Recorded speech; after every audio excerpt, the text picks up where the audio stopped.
Thanks for watching. Please subscribe, like, and hit the bell for more stories.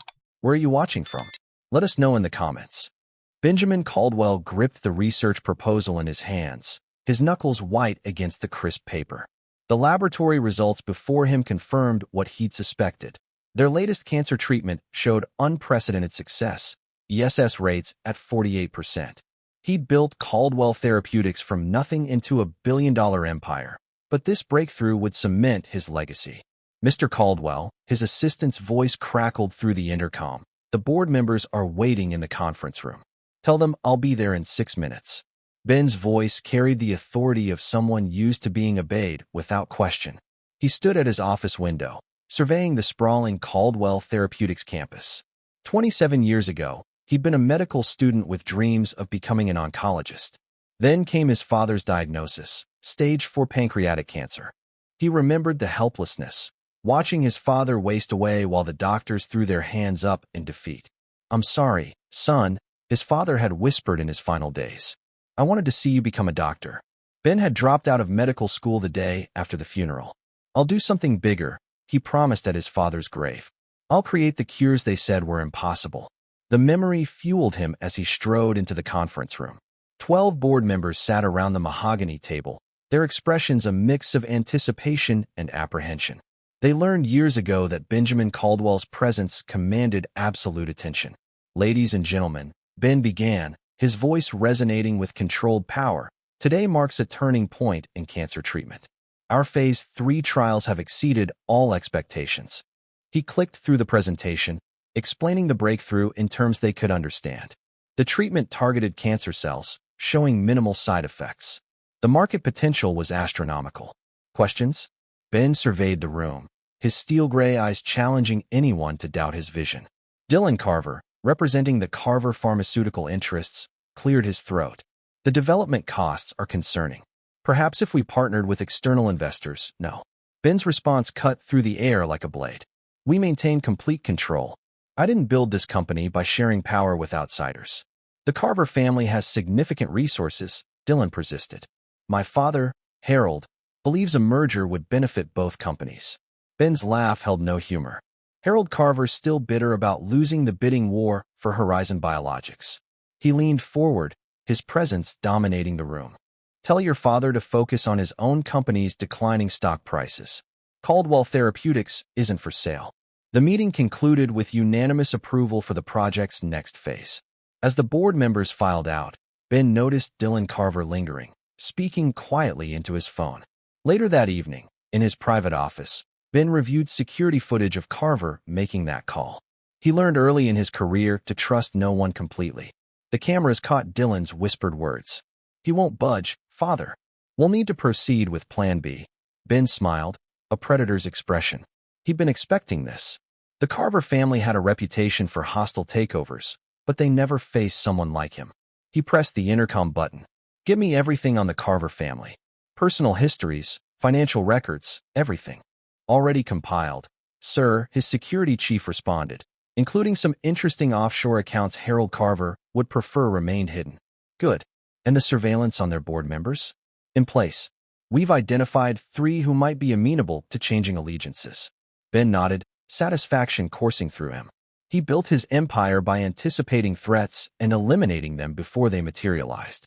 The Carver family would learn this lesson painfully over the next several months. Ben orchestrated his counter-strategy, anonymous tips to regulatory agencies about Carver Pharmaceuticals' research violations, strategic purchases of their debt through shell companies, whispered conversations with their nervous investors. Harold Carver's empire began crumbling piece by piece. The final blow came when Ben revealed evidence of Harold's involvement in illegal clinical trials in developing countries. The scandal devastated Carver Pharmaceuticals' stock price. "You're a monster," Harold Carver spat during their final confrontation in Ben's office. "You've destroyed everything my family built." Ben remained seated, projecting cold authority. "You try to take what's mine. I simply return the favor." He pushed a document across his desk. "Sign the merger agreement. Your research division has value. I'm offering you a chance to salvage something." "I'll never sign." "You will." Ben pressed play on his computer, showing footage of Harold's son Dylan accepting bribes from competitor companies. unless you want Dylan to spend the next decade in federal prison. Harold's hands shook as he signed the papers. Within a year, he died in what appeared to be a sailing accident. Ben attended the funeral, expressing appropriate condolences to the Carver family while scanning their faces for signs of future threats. That evening, he sat in his study, sipping 28-year-old bourbon. A news alert flashed on his phone. The FDA had fast-tracked approval for Caldwell Therapeutics' latest cancer treatment. His father's photo watched him from the desk. "I did it, Dad," he murmured. "I changed the game." His intercom buzzed. "Dr. Natalie Brooks has arrived for your meeting, sir." Ben straightened his tie, reviewing the file on his desk. Natalie Brooks, brilliant biochemist, groundbreaking research in cellular regeneration. Her work could accelerate his company's progress significantly. "Send her in."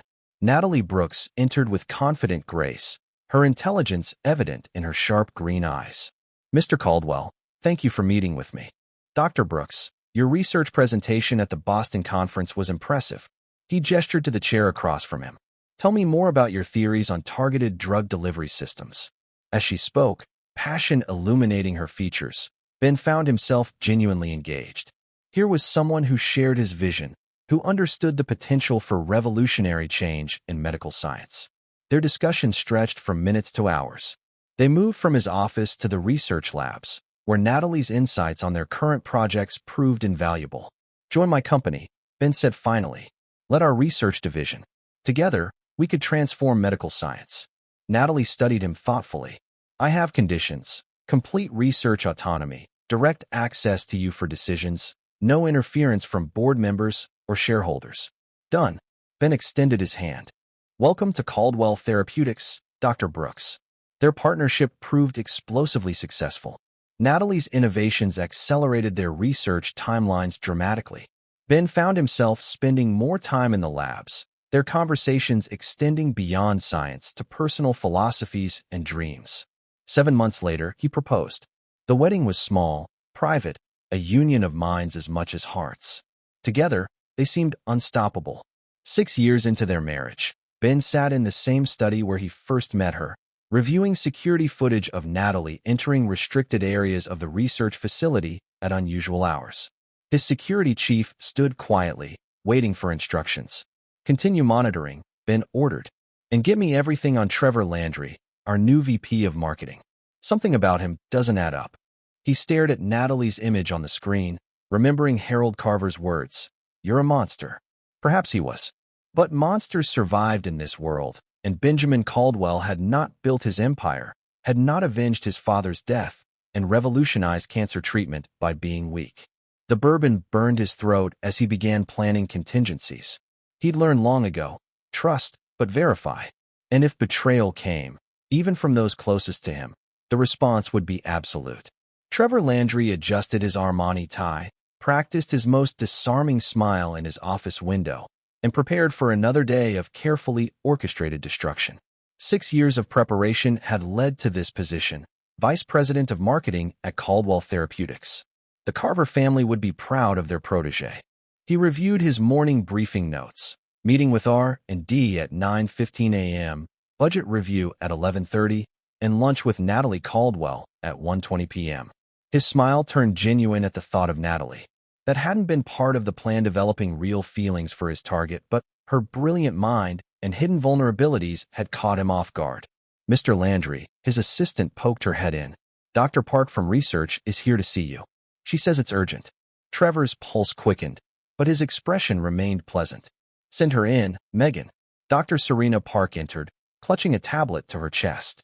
Her usual confident demeanor seemed shaken. "Mr. Landry, I found some concerning discrepancies in the trial data for Project Orion. Close the door, please." Trevor gestured to a chair. "Tell me what's troubling you." As Serena explained the irregularities she discovered, Trevor's mind raced through scenarios. She was too close to uncovering his connection to the Chinese pharmaceutical company Lingxing Biotech. Their plan to steal Caldwell's cancer drug formulas couldn't be compromised.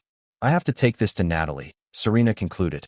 "The data manipulation could compromise the entire project." "Of course," Trevor agreed smoothly, "but let me verify your findings first. We don't want to worry Natalie unnecessarily. She's under enough pressure with the upcoming merger negotiations." Serena hesitated. I don't know. She's my friend. We've always been direct with each other about research concerns. Trust me. Trevor leaned forward, voice sincere. I only want to protect the company's interests and Natalie. Give me 24 hours to investigate. After she left, Trevor made 2 calls. The first to his contact at Lingxing, warning them to scrub any traceable connections. The second to a specialist who handled logistics problems. The research lab, he instructed. Make it look like an accident tonight. His lunch with Natalie provided the perfect alibi. They met at their usual spot, a private room at Leroux, where they could discuss business discreetly without worrying about being overheard. You seem tense, Natalie noted, studying his face with concern. Trevor reached across the table, taking her hand. Just merger stress. The board's pushing for faster results. Ben is impossible during negotiations. She sighed. He trusts no one completely. Smart man. Trevor squeezed her hand.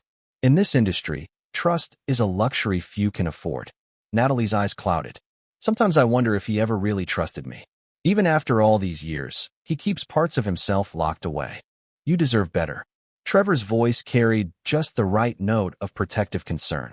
Someone who appreciates all you've given to the company. Their conversation drifted to safer topics. Research progress, market projections, her children's academic achievements. Trevor played his role perfectly, the supportive friend slowly becoming something more. That evening, the news of Serena Park's tragic accident spread through Caldwell Therapeutics. A chemical spill, a slipped hazmat mask, a terrible laboratory mishap that could happen to anyone. Trevor watched Natalie's reaction carefully as she received the news. Her face paled, hands trembling as she gripped her phone. I have to go to the lab, she whispered. I'll drive you, he offered, playing the concerned friend. You shouldn't be alone right now. At the lab, Natalie moved through the investigation in a daze. Trevor stayed close, supportive, but professional in front of others. His presence seemed to steady her. Later, in her private office, she finally broke down. Serena was going to show me something important today, she said. There were irregularities in the data. Trevor drew her into his arms. Don't torture yourself with what-ifs. These things happen in research. We'll honor her memory by continuing her work. Natalie pulled back slightly, conflict clear in her eyes. This isn't appropriate. I'm married to a man who treats you like another asset in his portfolio. Trevor kept his voice gentle. When was the last time Ben asked about your feelings? Your dreams? When did he last look at you the way I'm looking at you now? The kiss, when it came, felt like victory. But underneath his triumph, Trevor felt an unexpected pang. Part of him wished the emotion in that kiss was purely strategic. Weeks passed, and their relationship deepened. Trevor orchestrated each step carefully. Private meetings disguised as marketing reviews, subtle touches during presentations, late-night calls to discuss urgent business matters. Natalie's enthusiasm for their secret relationship both thrilled and unsettled him. She took risks he hadn't expected, driven by years of emotional neglect in her marriage. It made her vulnerable, easier to manipulate but also more dangerous to his plan. During one of their clandestine meetings, she surprised him with a proposal. We could take control of the company, she whispered. After the merger, with my shares and the right board support, Trevor concealed his shock.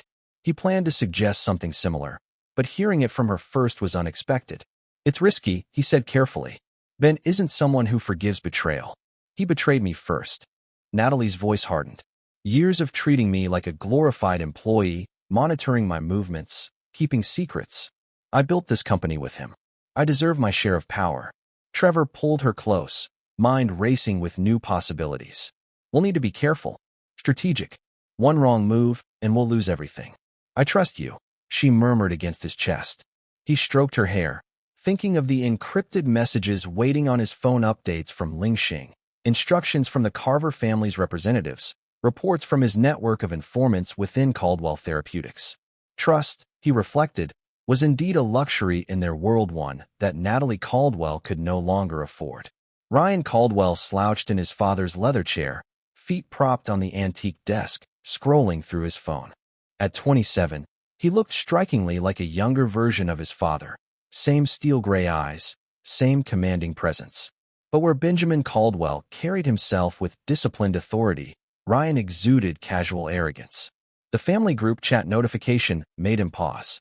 His sisters, Vanessa and Lauren were typically careful about discussing anything sensitive in writing, but the message that popped up froze the blood in his veins. Mom's boyfriend hired the hitman. After Dad signs the merger papers tomorrow, it'll look like a random shooting. Split the $20 million 4 ways. Jesus Christ, Van, he muttered, screenshotting the message before it could be deleted. His hands shook slightly as he poured himself a drink from his father's private stock. The office door opened, and Vanessa strode in, her self-wearing persona firmly in place. At 32, she'd masterfully crafted her image as the perfect corporate successor. Sharp suits, calculated charm, and a streak of ruthlessness that made board members nervous. "Why are you in Dad's office?" she demanded. Ryan held up his phone. "Care to explain this?" Vanessa's composed expression cracked for a moment.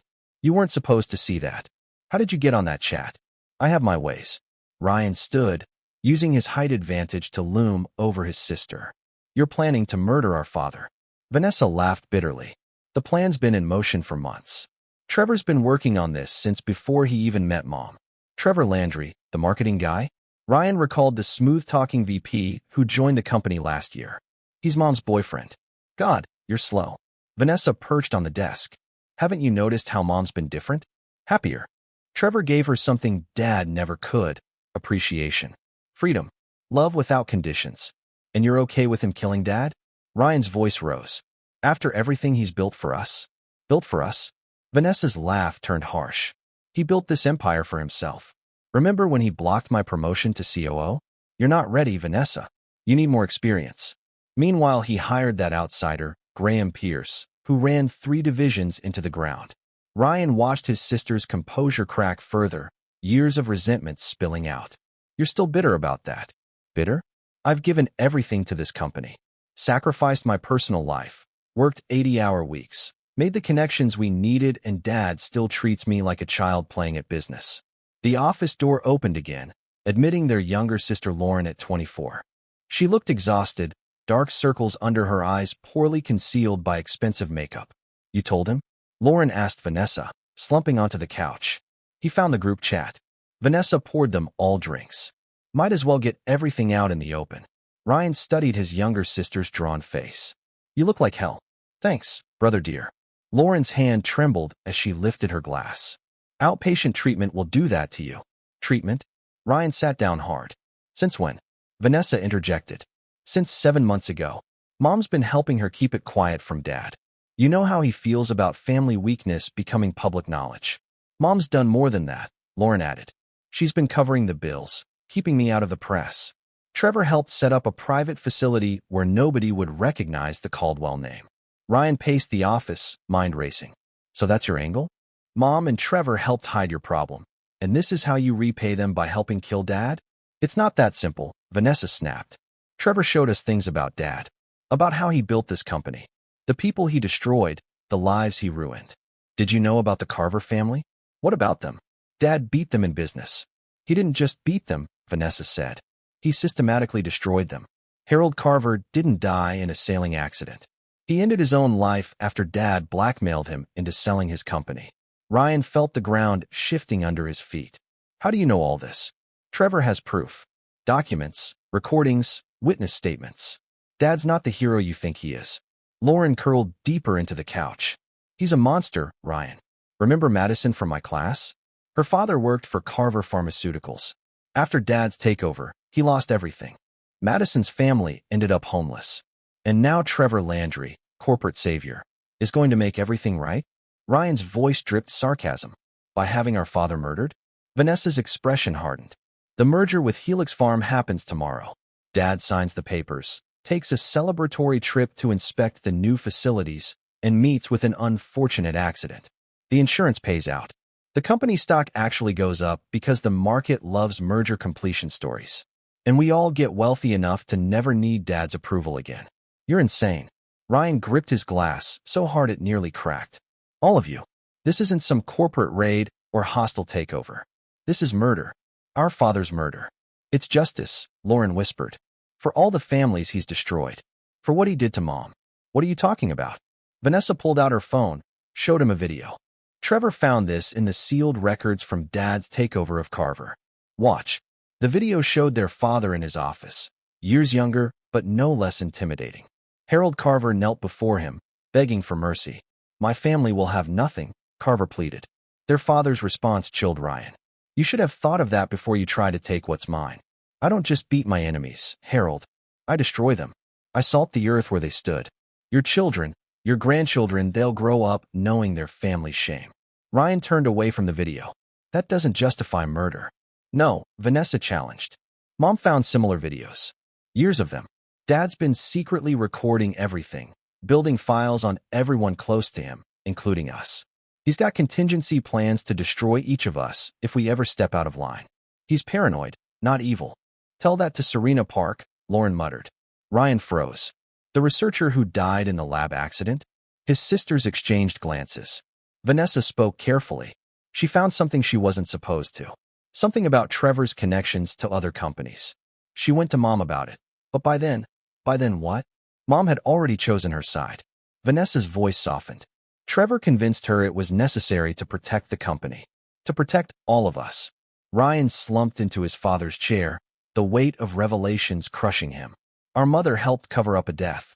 She did what she had to do," Lauren defended, "like we're doing now." "I could go to Dad with this," Ryan threatened. "Show him the group chat. Warn him." Vanessa's laugh held no humor. "You really think he doesn't already know something's wrong? Dad suspects everyone. Remember?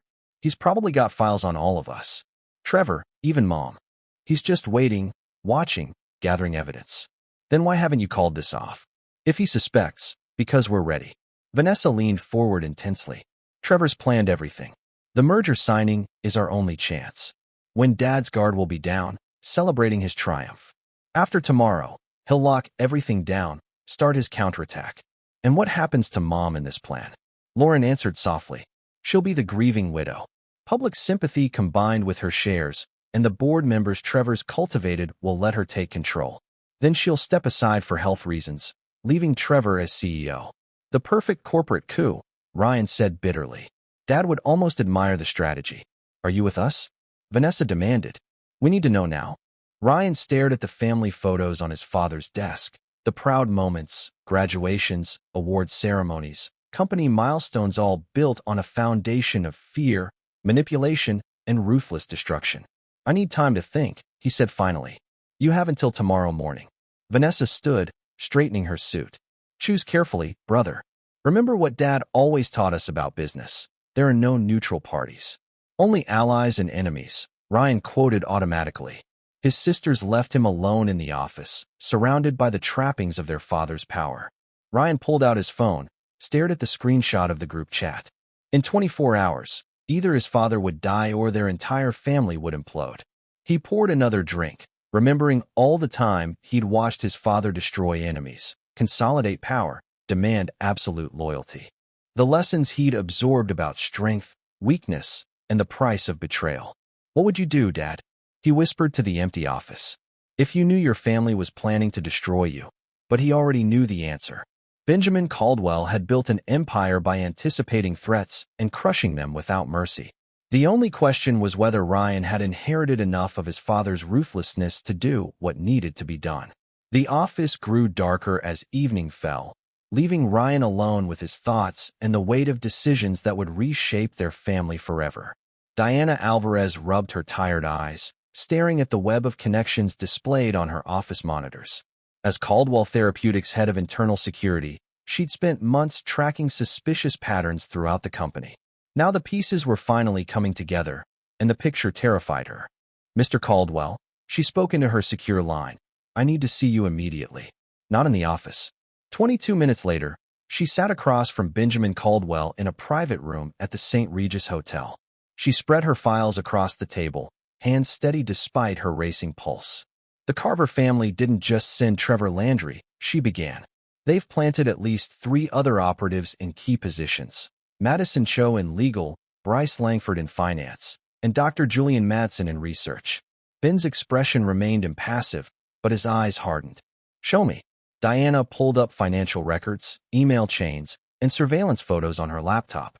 They've been coordinating through a series of shell companies. The merger with Helix Farm isn't just about market share. They're positioning their people on both boards to seize control after After my death, Ben finished, his voice carrying no emotion, just cold calculation. Continue. Landry is their mastermind, but he's not working alone. The Chinese connection goes deeper than we thought. Lingxing Biotech isn't just interested in stealing formulas. They want to destabilize the entire American pharmaceutical market. Ben studied the evidence, his mind already formulating counter moves.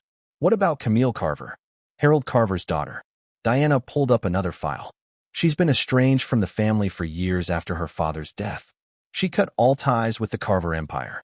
She's been working with smaller biotech firms, building her own reputation. Arrange a meeting quietly, Ben said.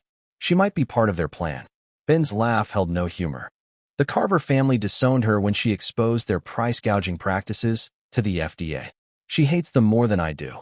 4 days later, Ben sat across from Camille Carver in a private dining room at an obscure Italian restaurant. She carried herself with the same determination he remembered from boardroom confrontations years ago. Why should I help you? Camille demanded, skipping pleasantries. You destroyed my family's company. Your father tried to steal mine first. Ben sipped his wine, and you know better than anyone how he ran that company. The illegal trials, the price manipulation, the buried safety reports. Camille's jaw tightened. I exposed those practices because they were wrong, not to help you take over. And now your cousins are plotting something far worse. Ben slid a folder across the table. Read this, then decide if you want their corruption to claim another company. As Camille read, her face paled. Trevor Landry, I knew him. He worked for my father before I took over. Ben nodded. Now he's in my company, having an affair with my wife, planning my murder, and orchestrating the biggest corporate espionage operation in pharmaceutical history. Why tell me this? Because you're the only Carver who ever chose integrity over profit. I need someone who knows how they think, how they operate. He leaned forward. Help me, and I'll make sure the family empire you tried to reform becomes something worthy of your principles. Camille studied him for a long moment. You're not what I expected. My father called you a monster. Said you enjoyed destroying people. I destroy threats to what I've built, Ben corrected. But destruction without purpose is wasteful. Your father never understood that. Their alliance formed over detailed planning sessions. Ben orchestrated public meetings with Camille, ensuring rumors of their involvement spread through corporate circles. As predicted, Natalie's reaction to these rumors proved valuable. Another late meeting with Camille Carver? Natalie's voice dripped acid when Ben returned home one evening. Should I be concerned? Ben maintained his usual detached demeanor. Camille's insights into the Carver operations are useful for the merger. I'm sure that's all you're interested in. Natalie's fingers trembled slightly as she poured herself another drink. Her reputation for seducing corporate executives is well known. Ben merely raised an eyebrow, letting her imagination feed her. In security, Diana had confirmed that Natalie's jealousy was pushing her to take greater risks, making mistakes in covering her tracks with Trevor. Later that night, in his study, Ben reviewed Diana's latest reports. The surveillance footage showed Natalie entering restricted areas of the research facility, copying files on the new cancer drug. Another camera caught Trevor Landry meeting with representatives from Lingxing Biotech in a hotel bar. Sir, Diana's voice came through his secure line. We've intercepted communications between Landry and the other sleeper agents. They're accelerating their timeline. Good. Ben's smile would have chilled blood. Tell our friend Mr. Callahan I'd like to meet. Gordon Callahan proved to be exactly what his dossier suggested, a professional who understood the value of leverage. Their meeting took place in an abandoned warehouse, both men arriving alone as agreed. Your reputation precedes you, Mr. Callahan, Ben began. Former Delta Force, extensive corporate security experience, and a perfect record in problem resolution. Callahan remained expressionless. You seem well informed. I know about the contract on my life. I also know about your daughter's cancer treatment 6 years ago. The anonymous donor who paid for her experimental therapy at Mayo Clinic. A flicker of surprise crossed Callahan's face. That was you. I make it my business to help talented people who might prove useful later. Ben produced a file. Your current employers plan to eliminate all witnesses after my death, including you. Here's proof. Callahan reviewed the documents, his professional mask cracking slightly. Why show me this? Because I'm offering you a better deal. Help me expose them, and you'll have enough money to ensure your daughter never wants for medical care again. The pieces of Ben's counter-strategy continued falling into place. Camille Carver provided crucial intelligence about her family's operation methods. Diana Alvarez tracked the money trails and communications networks. And Gordon Callahan began gathering evidence against all parties involved. Through it all, Ben maintained his normal routine, giving no indication he knew about the conspiracy surrounding him. He attended board meetings, reviewed research reports, and continued his public meetings with Camille. "They're getting nervous," Camille reported during one of their strategy sessions. "Trevor Landry has been contacting old family allies, trying to shore up support." "Let them worry," Ben replied. "Fear makes people sloppy." The true scope of the conspiracy proved even larger than Diana initially discovered. The Carver family had spent years placing operatives throughout the pharmaceutical industry, building toward a massive market manipulation scheme. "The murder is just the beginning," Diana explained, showing Ben new evidence. "Once you're dead, they'll use the chaos to seize control of multiple companies. The Chinese partners will help crash stock prices, letting them buy up everything at pennies on the dollar." Ben absorbed the information with cold satisfaction. "Send everything to our friends at the FBI. It's time to tighten the net." Gordon Callahan sat in his car outside Caldwell Therapeutics, watching Trevor Landry through high-powered binoculars. The marketing executive's smooth facade had started showing cracks: rushed meetings, agitated phone calls, frequent glances over his shoulder. Callahan's military contacts had confirmed Ben Caldwell's warning. FBI surveillance teams were closing in, monitoring both the Carver operatives and their Chinese connections. The entire operation was balanced on a knife's edge. His burner phone buzzed with a message from Landry: "Meeting now." Usual place. The hotel bar had become their regular meeting spot, despite Callahan's objections to the security risks. He found Landry at their usual corner table, nursing a bourbon with trembling hands. "We need to move up the timeline," Landry said without preamble. "Caldwell knows something's wrong." Callahan kept his expression neutral. "The plan requires precision. Rushing increases risks." "Risks?" Landry laughed bitterly. "My Chinese friends are getting nervous. They're talking about cleaning house after the job's done." "Meaning?" "Meaning they'll eliminate everyone who knows about their involvement, including us." Landry drained his glass. "We need to strike first. Take control before they move again against us and Natalie. The children. Natalie's becoming a liability." Landry's mask slipped, revealing something ugly beneath. She found some files about Serena Park's death. Started asking questions. Callahan recorded the conversation discreetly, noting Landry's admission about Park's death. "How did she react?" "Tried to back out, if you can believe it." Landry signaled for another drink. "I reminded her about her own involvement.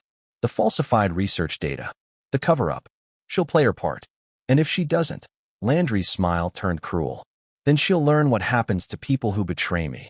Later, Callahan met with Benjamin Caldwell in a secure location, playing back the recorded conversation. Ben's expression remained unchanged as he listened to Landry threaten his wife. "Sir," Callahan hesitated, "despite everything, Mrs. Caldwell is still your wife." "My wife died the moment she chose to betray me." Ben cut him off. "Continue monitoring them. Report any significant changes." The next few days brought rapid developments. Natalie Caldwell's behavior became increasingly erratic, alternating between periods of frantic activity and complete withdrawal. Diana Alvarez's surveillance team captured a confrontation between Natalie and Landry in the research facility after hours. "You caused it." Natalie's voice shook with anger. "Serena was my friend, and you arranged it. We did what was necessary." Landry grabbed her arm roughly. "Don't forget your part in it. Your signature on the accident report. Your testimony about her state of mind. You're as guilty as I am." "I'm going to Ben. He needs to know." "You'll do nothing of the sort." Landry produced a file. "Remember these? The research data you falsified under pressure from your precious husband. One anonymous tip to the FDA and your career is over. You'll lose everything: your reputation, your children's respect, your freedom." The cameras caught Natalie's collapse, her sobs as Landry outlined her complete entrapment. Ben watched the footage without expression, but his hands clenched tight enough to whiten his knuckles. Meanwhile, the siblings' unity began to fracture. Ryan Caldwell discovered his sister Vanessa's embezzlement during a routine audit. Millions siphoned through fake vendor accounts to support Lauren's increasingly expensive treatment. "You stole from the company." Ryan confronted Vanessa in her office. After everything that's happening, what choice did I have? Vanessa hissed. Lauren's treatment costs a fortune. Dad watches the family accounts like a hawk. Trevor helped me set up the transfers. Of course he did. Ryan laughed bitterly. Another piece of leverage for him to use against us. We're too far in to back out now. Vanessa's voice held desperation. Trevor knows everything. Everything. One word from him, and we lose everything: the money, our positions, Dad's trust. Dad's trust? Ryan stared at his sister. We're helping murder him. Trust isn't exactly on the table anymore. Diana's team recorded the entire conversation, adding it to the growing mountain of evidence. Ben reviewed everything meticulously, building an airtight case against everyone involved in the conspiracy. The FBI is ready to move, Diana reported. They have enough to arrest Landry and the other Carver operatives. But the children, my children made their choice. Ben's voice could have frozen fire. They'll face the consequences like everyone else. The situation reached a breaking point when Landry discovered Diana's investigation. His mask of sophisticated charm vanished completely, replaced by the calculated sociopath beneath. Security cameras caught him confronting Natalie in their secret meeting spot, his aggression no longer concealed. Your husband's security chief has been watching us. What did you tell her? Nothing, I swear. Natalie's fear was evident. I don't know anything about an investigation. Landry slammed his fist into the wall beside her head. If you're lying to me, please, Natalie begged. I've done everything you asked. I'll convince the children to stick to the plan. Just please don't hurt them. Callahan reported the incident to Ben immediately. Sir, Landry is unraveling. He's becoming dangerous. Good. Ben's smile held no warmth. Let him show his true face. It makes our next moves much simpler. The pieces were set. The evidence was overwhelming. Benjamin Caldwell had built his counterstrike with the same ruthless precision that made him a pharmaceutical titan. Now he only needed to wait for his enemies to spring the trap themselves. Trevor Landry paced his luxury penthouse, phone pressed to his ear, listening to his Chinese contacts' increasingly frantic warnings. FBI surveillance teams had been spotted near Lingxing biotech shell companies. Key accounts were being frozen. The carefully constructed house of cards was beginning to sway. Control your people, he snapped into the phone. Ben Caldwell dies tomorrow after the merger signing. Everything else proceeds as planned. Our sources say he's been meeting with Camille Carver, the Chinese executive replied. If he suspects nothing, Landry interrupted. The old man's too arrogant to imagine his perfect wife would betray him. Camille Carver is a desperate attempt to make his wife jealous. Nothing more. After hanging up, Landry reviewed the security footage from his private cameras in Natalie's office. She sat at her desk, staring blankly at her computer screen, a shadow of the brilliant scientist she'd once been. His manipulation had broken something essential in her. A necessary sacrifice for the greater plan. The intercom buzzed. Mr. Landry, Mrs. Caldwell is here to see you. Landry straightened his tie, adjusted his expression to one of concerned affection. Send her in. Natalie entered in her designer outfit, unable to hide her exhaustion. The children are wavering. Ryan, I think he's having second thoughts. That's unfortunate. Landry guided her to the couch, his touch possessive. Perhaps it's time to remind him what's at stake. Those treatment records from Lauren could devastate her reputation if they became public. You promised not to hurt them, Natalie's voice quavered. And I won't, as long as everyone plays their part. Landry gripped her shoulder hard enough to make her wince. The merger signing is tomorrow. After that, everything changes. You'll be free of Ben. The children will have their inheritance. And we can finally be together openly. Natalie's laugh held an edge of hysteria. Together? Do you think I don't know what you are now? What you made me become? Landry's charming mask slipped. What I made you become? You were already broken, Natalie. A brilliant mind shackled to a man who saw you as nothing but an asset. I simply showed you another path. By arranging my best friend's death. By blackmailing my children. Serena Park was a regrettable necessity. Landry's voice turned cold. She would have ruined everything. You understood that when you signed the accident report. Tears slid down Natalie's cheeks. I trusted you. Trust is a weapon, my dear. Your husband taught me that. Landry pulled her roughly against him. Now you're going to call Ryan. Remind him what happens to people with a recorded scandal in the corporate world. Make sure he understands his role tomorrow. Unknown to both, Benjamin Caldwell watched the entire scene through Landry's own surveillance system. Diana Alvarez had hacked the penthouse security network weeks ago, providing a front-row seat to Landry's unraveling. The children need to see this, Diana suggested, watching Landry's mask crumble on the monitors. No, Ben's refusal was immediate. They chose their side. Let them live with the consequences. The security footage showed Landry's growing instability over the following hours. He made frantic calls to his Chinese contacts. He berated his conspirators and drank heavily between bouts of paranoid pacing. Gordon Callahan's reports confirmed the deterioration. He's ordering the hit team to move immediately after the merger signing. No waiting period. No careful exit strategy. Perfect. Ben reviewed the final preparations. Contact our FBI friends tomorrow morning. Everything ends. The last pieces of evidence arrived that evening. Recordings of Landry's conversations with the Chinese executive, proof of his involvement in Serena Park's death, documentation of the Carver family's corporate espionage network. Diana Alvarez organized everything for maximum impact. The FBI raid is scheduled for 10:10 a.m., she confirmed, right after Landry thinks he's won. Ben nodded, satisfaction flickering in his steel-gray eyes. He built his empire by anticipating threats and crushing them absolutely. Tomorrow would prove no different. Later that night, alone in his study, Ben reviewed the security footage from Natalie's private office. She sat in darkness, typing frantically on her computer. Diana's team had intercepted her desperate emails to her children. "My darlings," she wrote, "there's something you need to know about Trevor. About what really happened to Serena. We've done terrible things. Made unforgivable mistakes. Tomorrow's plan, we need to stop it before." The footage showed her deleting the draft. Minutes later, Trevor Landry burst into her office. "What are you doing?" His voice carried none of its usual charm. "Working late." Natalie's attempt at casual dismissal failed badly. "The merger paperwork." "Don't lie to me." Landry gripped her desk, looming over her. "Your computer activity is monitored. You tried to warn them. They're my children. They're conspirators," Landry snarled. "Just like you. Do you think they'll thank you for exposing everything? Do you think they'll forgive you for Serena's death once they know you're admitting it?" Natalie's shoulders slumped in defeat. "What do you want?" "Sign these." Landry produced legal documents. "Power of attorney for your protection, of course. The coming days will be stressful. You want control of my shares." Natalie's laugh sounded broken. "That was always the plan, wasn't it? Use me to get to Ben, then take everything. Sign." Landry's voice left no room for argument. "Or Lauren's treatment records go public tomorrow.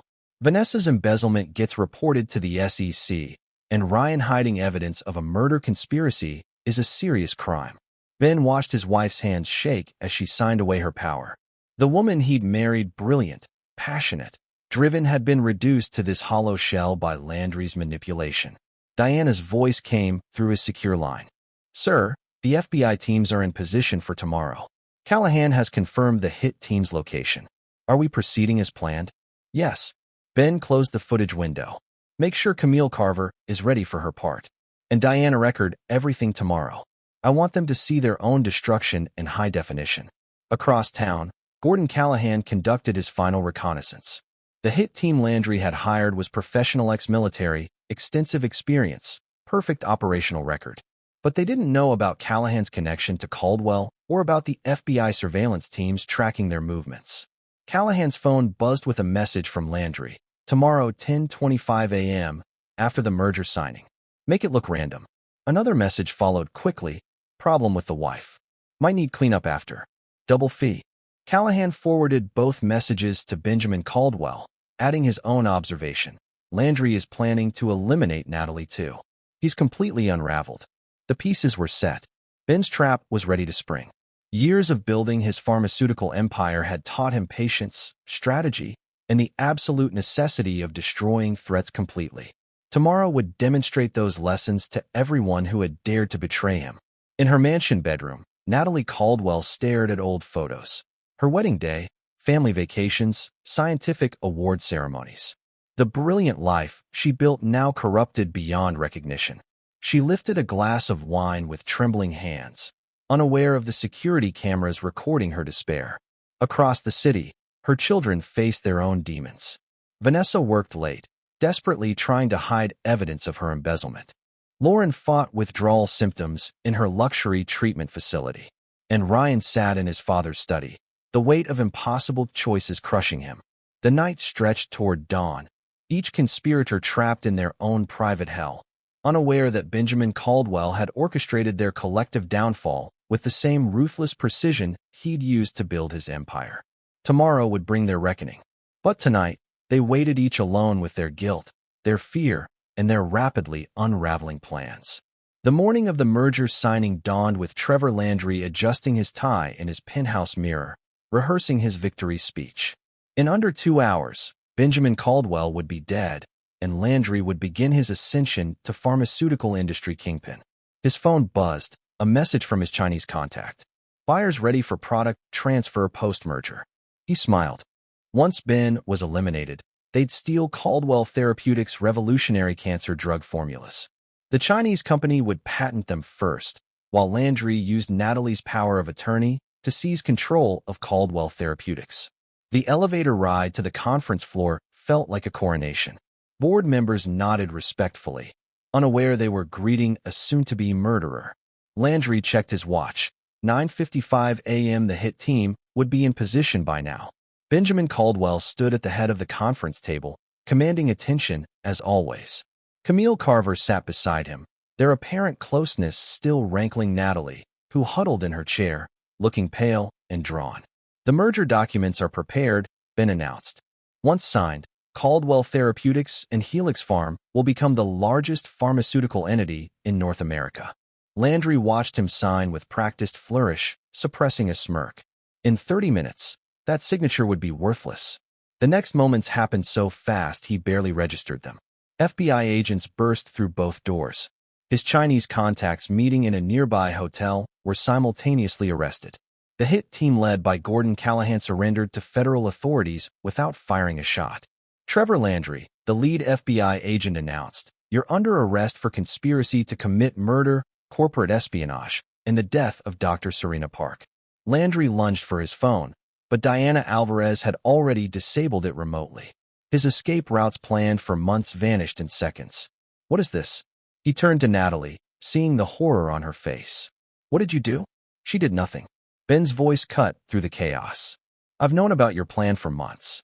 Diana showed them. The conference room screens lit up with surveillance footage. Landry plotting with Chinese executives, threatening Natalie, ordering Park's death. Document after document proved the Carver family's corporate espionage network, the planned theft of medical formulas, the entire conspiracy. "You recorded everything," Landry whispered, his sophisticated mask crumbling. "Of course." Ben's smile held Arctic coldness. "I built this company by eliminating threats. Did you think I wouldn't notice a snake in my garden?" Landry glanced desperately at Natalie, but she wouldn't meet his eyes. The Caldwell children sat frozen, realizing their part in the conspiracy was also documented. "The Carver family sends its regards," Camille Carver spoke up, her voice dripping contempt or what's left of them. "Your Chinese friends gave up everything to save themselves. The FBI has already raided Carver Pharmaceuticals." Landry laughed manically. "You can't prove anything. Natalie was involved in everything. She signed Park's accident report. She helped cover up. Mrs. Caldwell has been cooperating with federal authorities," the FBI agent interrupted. "Her testimony, combined with Mr. Callahan's evidence, gives us everything we need." Ben watched passively as Landry was handcuffed. The man's polished veneer had vanished, replaced by snarling desperation. "You're a monster, Caldwell. I should have killed you months ago." "No," Ben replied calmly. "You should have learned from Harold Carver. Nobody takes what's mine." As Landry was led away, the board members sat in stunned silence. Ben remained standing, emanating authority. "The merger proceeds as planned with a few modifications." He nodded to his lawyer, who distributed new documents. "Any shares held by individuals involved in criminal conspiracy against this company are automatically voided. This includes Mr. Landry, the arrested board members," and his gaze swept over his family. "Anyone who participated in planning my murder." Natalie's sob broke the silence. Vanessa started to protest, but Ben's raised hand silenced her. "You all chose betrayal," he addressed his family. "Now you'll face the consequences." The FBI continued their arrests. Board members who had colluded with Landry, executives who had helped funnel information to the Chinese company, and finally the Caldwell children Ryan, Vanessa, and Lauren led away in handcuffs while their mother watched in horror. Camille Carver stepped forward as the room cleared. The restructuring documents are ready. Caldwell Carver Pharmaceuticals will emerge stronger, with new ethical oversight committees and stringent security protocols. Ben nodded in approval. The Carver family's resources would be put to better use under Camille's direction. She understood the importance of integrity in an industry where corruption ran deep. Gordon Callahan appeared at Ben's elbow. The Chinese executives are cooperating. They're exposing corporate espionage networks across multiple companies. Good. Ben turned to Diana Alvarez. Make sure our friend Mr. Callahan receives his payment as agreed. A new identity and enough money to disappear completely. Callahan nodded in appreciation. Your donations saved my daughter's life. Consider this debt repaid. Natalie remained in her chair, broken. What happens to me? Ben studied his wife dispassionately. You'll face charges for Park's death and corporate espionage. Your cooperation will be noted at sentencing. Ben, please our children. Our children made their choices. His voice held no warmth. Actions have consequences, Natalie. You taught them betrayal. Now they'll learn about justice. Federal agents led Natalie away. She had helped build Caldwell Therapeutics, revolutionized cancer treatment, and in the end, nearly destroyed everything for a manipulator's false promises. Ben watched the aftermath of his counterstrike with cold satisfaction. He hadn't just survived the conspiracy, he had turned it into an opportunity to reshape the pharmaceutical industry itself. The trials dominated pharmaceutical industry news for months. Trevor Landry's prosecution revealed decades of corporate espionage, with tentacles reaching into multiple companies. His testimony, given in exchange for avoiding a life sentence without appeals, implicated executives across 3 continents. Natalie Caldwell's mental state deteriorated rapidly after her arrest. Her testimony about Serena Park proved crucial to multiple convictions, but the strain of confronting her actions pushed her toward breakdown.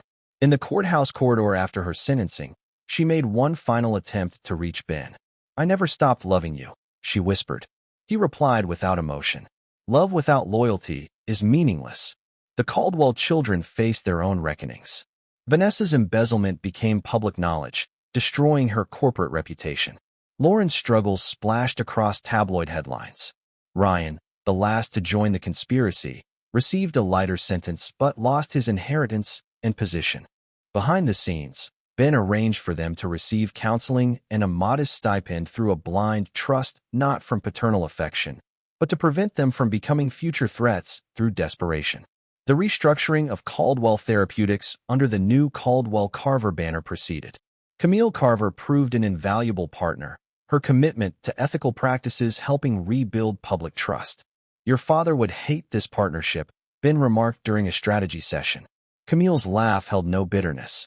Dad never understood that real power comes from building things, not destroying them. The Chinese connection provided an unexpected bonus. Evidence from the trials exposed widespread intellectual property theft in the pharmaceutical industry. Ben used this leverage to force significant reforms in international trade practices. Trevor Landry's trial proved particularly satisfying. The sophisticated manipulator crumbled under cross-examination, his masks falling away to reveal the sociopath beneath. Mr. Caldwell ruined everything, Landry ranted on the stand. He's worse than any of us. Ask him about the Carver takeover. Ask him what happened to my mentor. Methods serve a purpose, Ben testified later. I eliminate threats to vital medical research. Mr. Landry and his conspirators sought only personal gain at the cost of patients' lives. The jury took 4 hours to convict Landry of all charges. He'd spend the rest of his life in federal prison, his dreams of a pharmaceutical empire reduced to stamping license plates. Natalie's sentencing hearing painted a tragic picture. Once brilliant scientist, manipulated by Landry and her own resentments into betraying everything she built. Her breakdown led to commitment in a psychiatric facility rather than prison. The records you falsified, the judge noted, delayed vital cancer treatments. People died waiting for medications you helped suppress. Natalie's whispered response barely carried. I thought I was protecting the company. Trevor said. She broke down completely when her children testified about her manipulation of their resentments, how she'd encouraged their betrayal while hiding behind maternal concern. Vanessa spoke bitterly from the witness stand. She knew about my embezzlement, used it to pressure me into the conspiracy. Lauren, still struggling with recovery, could barely face the court. Mom enabled my substance issues, kept it secret from Dad, made me feel like he was the enemy. Ryan's testimony proved most damaging. She presented it as protecting the family. Said Dad would destroy us like he destroyed the Carvers. But she was working with Landry the whole time, helping steal company secrets. The revelations of corporate espionage reshaped the pharmaceutical industry. Shell companies collapsed. Research facilities faced new oversight. Politicians demanded reforms in drug development and pricing. Through it all, Benjamin Caldwell emerged as an unlikely champion of industry ethics. His partnership with Camille Carver brought transparency to drug pricing, increased research funding, and established new standards for corporate governance. "You've turned my family's shame into something positive," Camille remarked during the opening of their new research facility. Ben's response crystallized his philosophy. "Power without purpose is wasteful. Your father never understood that." The Caldwell children watched their family's transformation from prison cells and rehabilitation centers. Their fall served as a cautionary tale in business schools, a study in betrayal's consequences. Vanessa once asked why she'd risked everything. "We thought we were smarter than Dad," she replied.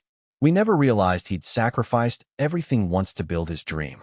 He'd sacrifice anything to protect it." Lauren, in therapy sessions, finally confronted her enablers. "Mom made it easy to blame Dad. He was distant, focused on work. We never understood that work meant saving lives." Ryan, serving his shorter sentence, perhaps understood best. "Dad's ruthless because medicine isn't forgiving. Cancer doesn't negotiate. Neither does he." The transformation of Caldwell Therapeutics unfolded with strategic brilliance. Ben's donation to Feeding America targeted communities devastated by pharmaceutical price gouging, rebuilding trust while undermining competitors' predatory practices. His rumored trip to Bora Bora proved a perfect misdirect. While industry watchers tracked his supposed vacation, Ben met with international regulators, providing evidence of corporate corruption that forced global reforms. Camille Carver became the public face of their ethical initiatives. Her background made her testimony about industry corruption particularly damning. "My father's company destroyed lives through greed," she told Congress. "Caldwell Carver Pharmaceuticals will save lives through integrity." The Chinese pharmaceutical company's collapse sent shockwaves through international markets. Ben used the chaos to acquire undervalued research facilities, expanding their development capabilities while maintaining strict ethical oversight. In maximum security, Trevor Landry watched his empire of lies crumble. His Chinese partners abandoned him. The Carver family disavowed him. His carefully constructed persona dissolved, leaving only a bitter shell ranting about revenge. Natalie found a strange peace in her secured research facility. Under strict supervision, she returned to the work she'd loved before ambition and resentment corrupted her. Her contributions to cancer research continued, though she would never again control patents or research direction. The Caldwell children faced rehabilitation differently. Vanessa's business acumen found an outlet in teaching other inmates financial literacy. Lauren's recovery inspired her to counsel fellow patients. Ryan used his legal training to help inmates understand their rights. Their modest stipends from the Blind Trust came with strict conditions: regular testing, psychiatric evaluation, and court-appointed monitoring. Ben's generosity extended only as far as risk management required. The pharmaceutical industry's transformation became a case study in strategic change management. Ben hadn't just survived betrayal, he'd used it to force systemic reforms that made future conspiracies much harder to execute. New security protocols protected research data. Whistleblower programs encouraged early reporting of misconduct. Ethics committees with real power reviewed all major decisions. Yet Benjamin Caldwell remained unchanged, brilliant, ruthless, focused on his mission to revolutionize medicine. The betrayals had simply confirmed his philosophy: mercy without justice breeds contempt. In his rebuilt empire, surrounded by strengthened safeguards and ethical oversight, he continued pursuing his original dream. The cancer treatments that could have saved his father now saved thousands. His legacy would be measured in lives preserved, not enemies destroyed. The story of Caldwell Carver Pharmaceuticals became required reading in business schools, not just for its dramatic revelations of corporate espionage, but for demonstrating how crisis could drive positive change. Ben's message to those students was simple: power serves purpose, or it serves nothing. Choose your purpose carefully. Be prepared to protect it absolutely. Camille often reflected on their unlikely partnership. You turned my family's disgrace into an opportunity for redemption. Why? Because destruction without purpose is wasteful, Ben replied. Your father built an empire on greed. We built one on something stronger. Epilogue: 11 years later, Benjamin Caldwell stood at the podium of the World Medical Innovation Forum, his presence commanding despite his now 62 years. The audience of pharmaceutical executives, researchers, and medical professionals hung on his words as he delivered the keynote address. A decade ago, this industry stood at a crossroads. He began, his voice carrying the same authority that had built an empire. Corruption had become standard practice. Corporate espionage threatened vital research. Greed overshadowed innovation. In the front row, Camille Carver Caldwell nodded slightly. Their marriage 4 years ago had surprised the industry, but those who knew them understood. They'd forged their partnership in crisis, rebuilt an industry through shared vision, and eventually found more than just professional compatibility. Caldwell Carver Pharmaceuticals didn't just survive that crisis, Ben continued. We used it to transform how medicine is developed, tested, and delivered. Our cancer treatments now save millions. Our ethical oversight programs have become industry standard. The screens behind him displayed their achievements: breakthrough treatments, plummeting cancer mortality rates, accessible medication programs in developing nations. But Ben saw beyond the statistics, remembering the price paid for this success. After his speech, in their private office suite, Camille reviewed their latest acquisition plans. Horizon Biologics' board approved the merger. Their research division will integrate perfectly with our immunotherapy programs. Ben studied the documents with practiced scrutiny.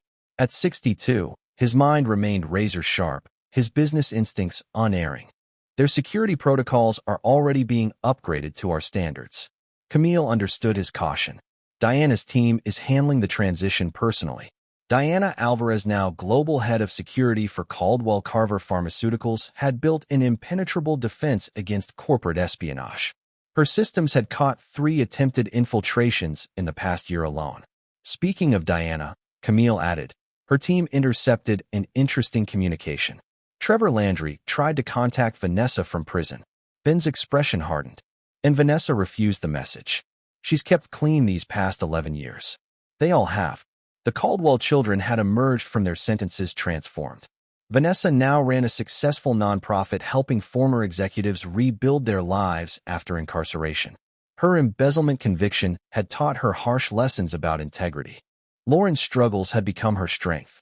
After rehabilitation and release, she'd founded a recovery program specifically for corporate professionals, combining treatment with ethics counseling.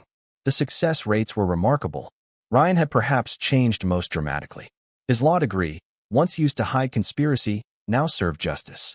He specialized in whistleblower protection cases, helping expose corporate corruption while strictly maintaining his distance from Caldwell Carver Pharmaceuticals.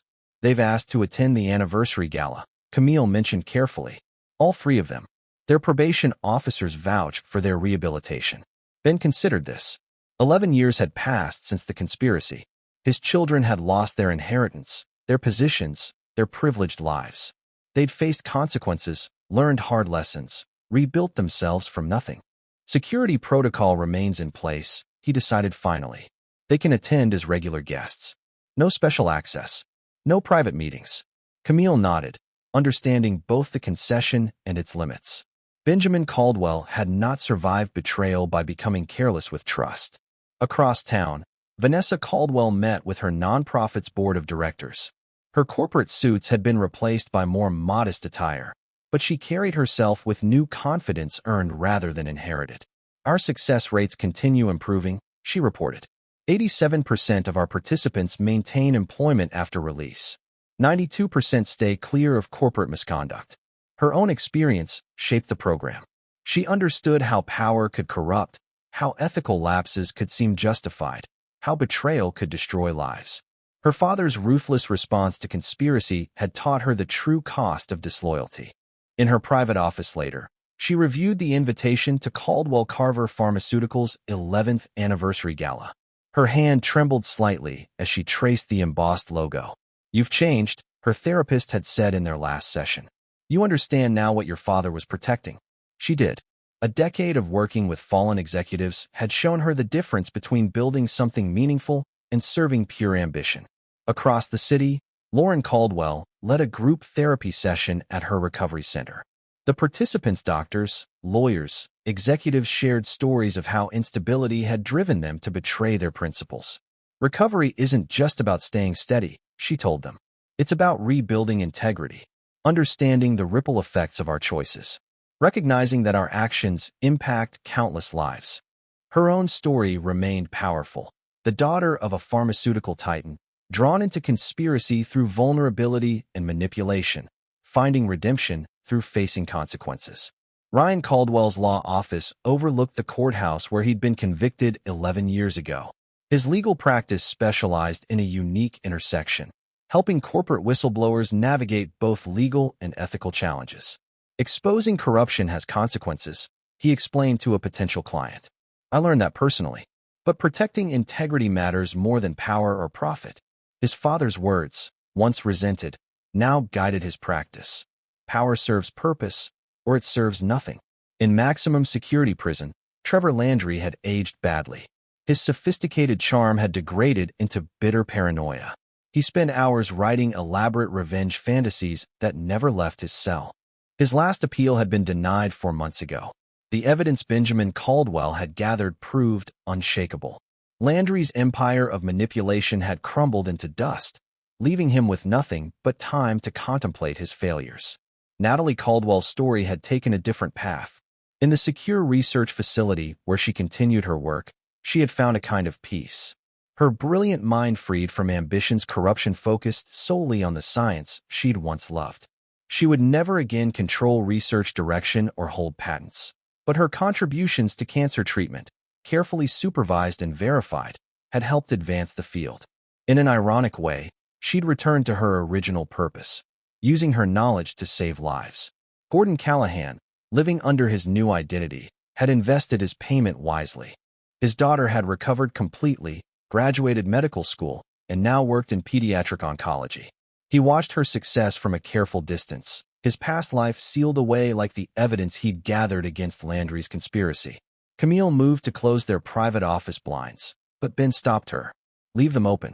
Let them see." She understood. Transparency had become their hallmark. Caldwell Carver Pharmaceuticals operated in full light, its ethical standards setting industry benchmarks. "The Chinese pharmaceutical market is reopening," Camille noted. "Their new regulations mirror our compliance standards." Ben nodded in satisfaction. The industry's transformation had spread globally. Corporate espionage had become far more difficult. Research protection protocols had evolved. Ethics oversight had real power. "Your father would be proud," Ben said quietly. "You've helped rebuild this industry the right way." Camille touched his hand gently. Their marriage had surprised many, but it made perfect sense. Both understood the cost of maintaining integrity in a corrupt world. Both had sacrificed family ties for larger purpose. The children's requests for reconciliation remained a complex issue. They had rebuilt their lives, maintained clean records, contributed positively to society, but Benjamin Caldwell had not survived betrayal by forgetting its lessons. "They've learned," Camille observed. "Change grows." "Yes," Ben said, reviewing their latest reports. Vanessa's nonprofit showed excellent results. Lauren's recovery program had saved many careers and families. Ryan's legal work protected vital corporate reforms. But Camille knew her husband's mind. Trust, once broken, carries permanent consequences. Ben closed the reports. They've accepted that. It's part of why they've succeeded in their new lives. Their marriage worked because Camille understood this fundamental truth about Benjamin Caldwell. His ruthlessness served purpose. His unwillingness to forgive betrayal protected vital work. Love without loyalty meant nothing to him. Diana Alvarez entered with their updated security briefing. A decade had turned her into an industry legend. Corporate security experts studied her methods. Her protective systems had never been breached. Landry tried reaching out to former contacts again, she reported. Chinese intelligence intercepted the communications. "They're honoring our information-sharing protocols." Ben nodded in approval. The conspiracy that had nearly destroyed his company had led to stronger safeguards, better international cooperation, more robust industry oversight. The gala security plans are finalized, Diana continued. The Caldwell children will have standard guest access monitored, but not obvious. Their rehabilitation appears genuine, Camille noted. Appears, Diana raised an eyebrow. Trust requires verification, Ben replied. They understand that now. It's why they've stayed stable, built new lives, accepted boundaries. The sunset behind the Caldwell Carver Pharmaceuticals Tower cast its shadow across the medical research campus below. In labs throughout the complex, scientists worked on new treatments protected by layers of security, supported by ethical oversight, driven by pure medical purpose. Ben had sacrificed everything to protect this work: family ties, emotional comfort, the luxury of unconditional trust. The conspiracy had simply proven what he'd always known. Power required protection, integrity demanded vigilance, and betrayal could never go unanswered. 11 years later, his choices had transformed an industry.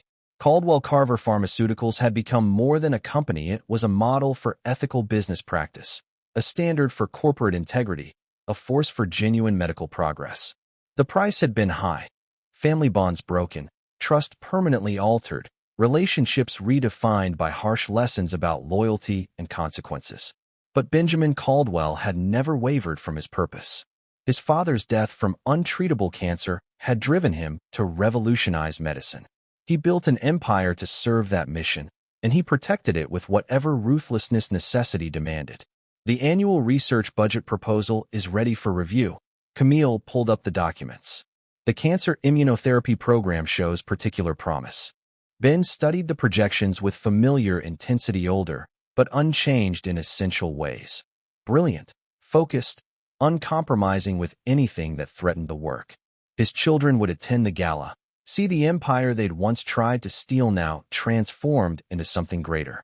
Their presence would remind everyone of betrayal's cost, of power's purpose, of integrity's paramount importance.